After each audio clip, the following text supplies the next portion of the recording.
So this has been the week, I think, of Bachmann's new launch of the Class 37. Some would say long overdue. It doesn't really bother me.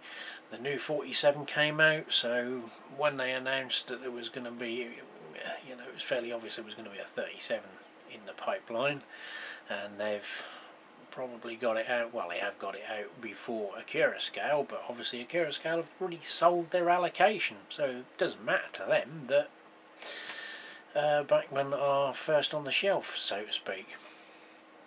Now, there have been issues with them already, nothing too major, but I know from looking on the forums a few people have sent them back because the sound seems to be quite distorted from the speakers. I know the Deltic from Acura Scale had those issues with the speaker reverberating on the circuit board in the roof. I've yet to wait for mine to return to see what rectification they've done to it. But yeah, going back to the Bachmann, we knew what the 47 cost, so we knew the 37 weren't going to be any cheaper, which immediately meant I was not even going to look to order one, because I'm just simply not prepared to pay in excess of £300 for a 00 gauge model. The days of buying new rolling stock are getting shorter, I guess. And I know people that have got more money than I have said the very same thing, so I wanted some more 37s because, as you've probably seen on a previous video, I managed to pick up a couple of 37 chips. Now, I'm not fussed if I could find the right Hornby one. I would have bought one of them just as a extra Locomotive. But obviously, the old Bachmann was good. So I went on a search and I ripped down what I could find, and I duly found a model shop that had two in stock, two models. They had a stainless steel Pioneer, the rail freight metals, and they had, I think it was the Engineer's Grey, at favourable prices as well. I'm talking less than £140 each. So I hummed and hawed and looked around for a few other places, and yeah, they're well established company, been around years. Bugger it, I'll order them. And I duly paid and went through their PayPal link, and I thought, no, I don't want to do it direct, I want to do it via my card. Paid on my card through PayPal. Within an hour I got an email refund from PayPal. So I phoned them up and said, is it a payment issue? Oh, no, a bit confused. He's out loading the van up at the minute, I'll get him to phone you back. He didn't, she did. They're out of stock. Now, they had two stainless steel Pioneers showing in stock, one obviously because I bought it, and they had 8 of the Engineers showing. Clearly they haven't got any, because they probably haven't updated their website since 2020 by the looks of it, because they're 2018 stock. So yeah, footplate and Kidderminster need to be a little bit more proactive on their website. So a couple of other places say they got stock and they haven't.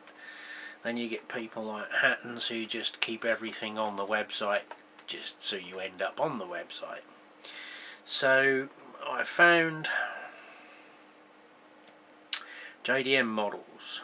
If you want a stainless steel Pioneer still, I've got one for £145. Morris Models have got the Dutch livery one, possibly. I didn't phone them in the end because I found one slightly cheaper. They got a Dutch one in, 140. KMS Railtech, they've got a Pioneer in for 143.96. D-Rails is where I bought mine from, which was 143.90 because that would include the postage. Arcadia Rail possibly still have some stock of some locomotives, but they are getting up to 150. They had a sound fitted one for 229, which I won't pay that for them when I've paid 195 after the price increase last year. I'm not paying over £200 for a sound fitted brand new loco from Bachmann just because they hiked the price up, and now we find some of the old stuff is £285. I went on one place today, I think it's a second-hand one, because it's had a little bit of paint sprayed on it from TMC. It's not being sold by them. £285. That's taking the piss. So yeah, there are a few about, but not many, because obviously Bachmann knew this was on the cards for 3 years and they haven't produced any new stock of the old model. So, enough waffle. So I'll cut here before I open this and go to the next one. This was off of eBay. New, someone had purchased it. So, first one appears to be okay. It's a stainless steel Pioneer from D-Rails. It's got metal etched BR signs, the stainless steel nameplates. From what I can see, they're stuck underneath one another. The shed plate, isn't it? The identification. So, yeah, obviously it will be having a blanking plate in it at the minute. So, we'll go and try it on DC just to make sure there's no issues with it. And the same with the other one. So that might be coming up in a future short video. And yeah, I ain't paying for the new friggin' one. Right, this one I have been after for a while. There's a few second-hand ones on eBay that are second-hand. And I don't like buying them on eBay because usually people pay too much for them. I mean, when we're just looking here at £140 for brand new locos, why do people run them up to £150, £60, £70? I understand the sort of harder to find ones might command a little bit more money, but you can always buy the cheaper one and get someone to redo it for you. So this is the new, not new one. There is another one on there, I think it ends today. And it says he bought it new from clearance, which makes me and it seems to run noisy than the other ones I've got. So I'm like, motor's knackered then, isn't it? There's an issue. It might be a case of lifting the lid off and just putting something back in place, but I don't want that grief. I then don't want to find I've got to spend 30 quid on a new electric motor on a second-hand locomotive. The people are going to push up to £100. Then I've got to spend £30 on a motor. This was 130 quid. Yeah, so they look okay. So we will check them out on the old board and report back. And then they may get chipped with the TTS or not. Because there might be more. You never know. I'm from Norfolk. I'm gonna like tractors, ain't I? And in other news, I got myself some of these small couplings that I kept harping on about because I can't find the ones that I did have. So I managed to pick 20 up for 13 quid. And I also got a couple of pairs cheap of the conrods for the 08 Hornbys that tend to snap for whatever reason, or the screws come off and then they bugger the coupling rods up.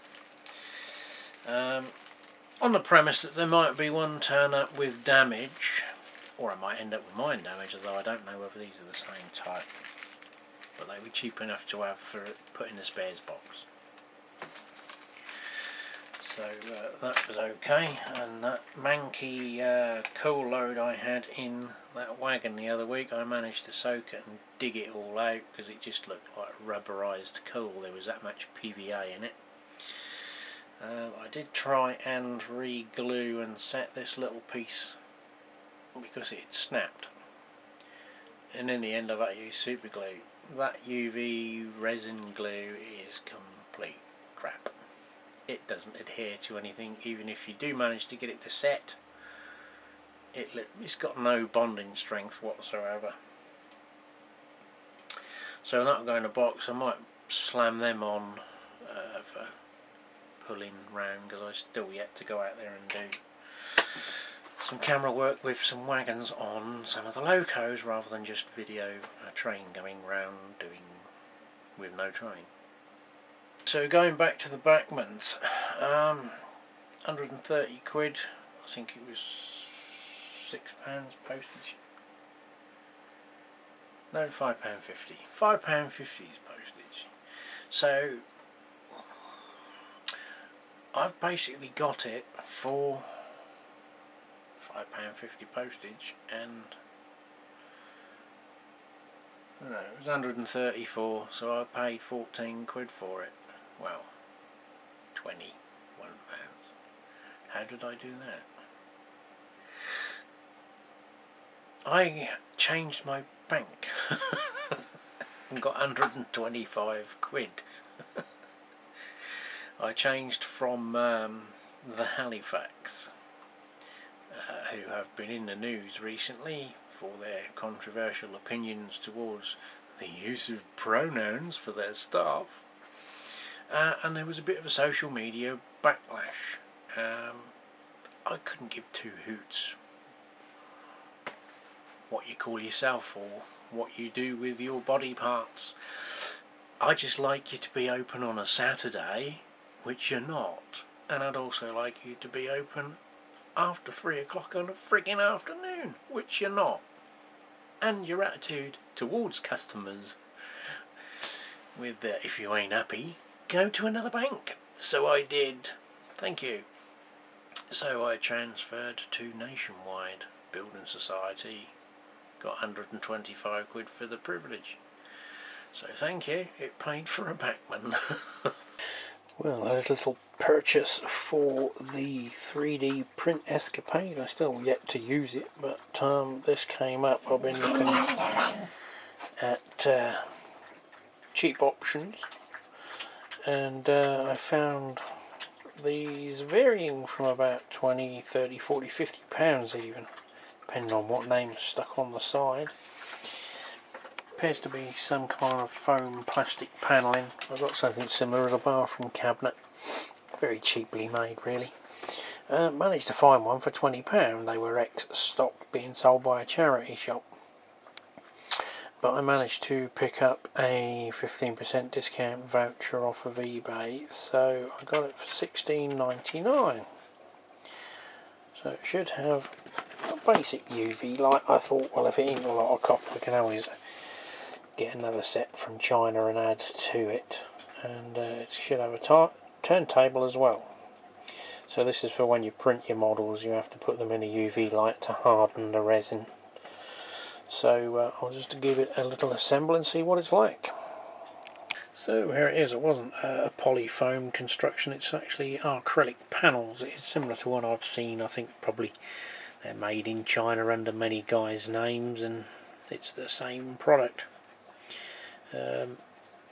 Basically there's a little, lost them now, but it's just a tongue comes through a slot, and it's secured with a little silicone O-ring. That's all that holds all of the back sides, middle and bottom or whatever. And I've already broke two stretching them to get it on, as I had to just jiggle that wire in the back. There's a little microswitch on the door which they supply you with a little screwdriver that just to adjust the microswitch so that the thing will only energise when the door's shut.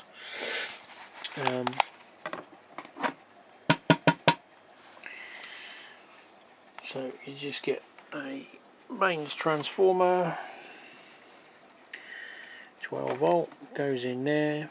It's a 300 second timer, I think was the maximum, 299 I think it went to anyway by default when it turned on. So it's just you know, turn it on,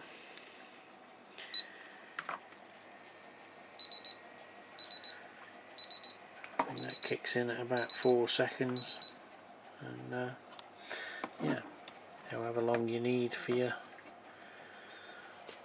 bits to go. Obviously, despite there only being a small amount of UV, as you could see, there's fully flooded with light, so hopefully it's a cheap, cheerful little solution. And it's not the biggest thing in the world, but given what I will probably be using the printer for, the turntable is 120mm, so 4 3/4 inches, and your clearance is 20cm, 8 inches. There's a bit of a squeeze. Height to your top of your table, probably 6 inches, 6.5 will give you enough clearance. So I think it'll be adequate for anything I probably knock up. Just for anyone that does buy one of these or various other incarnation of the same thing, the little micro switch down the bottom, it's got an adjustment on it, but it doesn't give you enough adjustment. You've got the door nearly all the way open before it cuts off the UV light. The idea being, obviously, sustained UV light will give you some eye damage. What I done, you can hear it clicking in and out, because you'd get it that far before you cleared the lever. What I've done is just turned it around the other way, because that lever was at the bottom, so there just wasn't,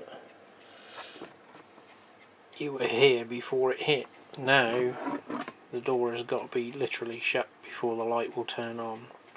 So just a quick easy little mod